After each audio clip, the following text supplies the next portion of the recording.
We continue to update you on the tornado damage from Friday night. First responders tell News 3 we're some of the first to get a look at the damage around Kentucky Lake.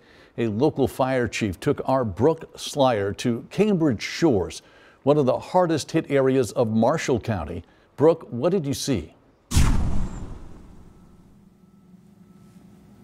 Yeah, good evening, Mark. Well, right now I'm at fire station number 2. This is the command center, and it's about 6 miles away from Cambridge Shores. Right now there is a curfew in place because it's simply too dangerous there to be there when the sun goes down. Now, I am told by that local fire chief that search and recovery efforts are still ongoing, and that's because there was just debris as far as the eye could see. I think we do finally have that video of what we saw just about an hour ago. There were homes totally wiped away from their foundations, a dent in the water tower, trees uprooted, power lines down, boats flipped over, cars with their windshield totally shattered.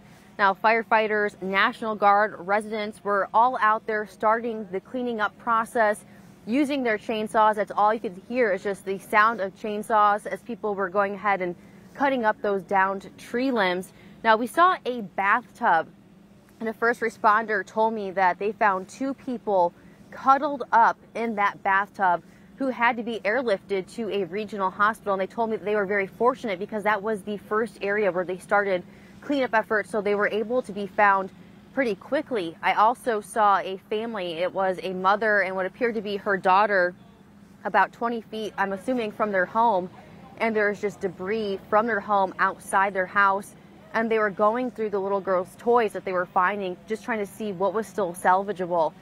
We did see some local first responders from Southern Illinois over here helping. We talked about Harrisburg being here. We saw Gallatin County being here. I also talked to a man who owns his own business in Marion, who owns an excavating company. He was also here helping. You know, again, I am here at Command Center, fire station number 2. They're lucky enough to have, some generators going, some power here, some great volunteers.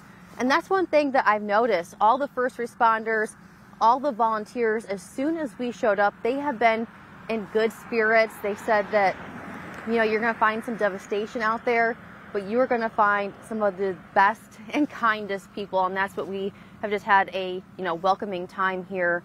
But I am told that search and recovery is still ongoing, and that cleanup is going to take months. They are working hard. This is just the beginning, and of course I'm going to be out here in our 10 p.m. newscast to bring you updates as well. But for now, reporting in Marshall County, Brooke Slyer, News 3.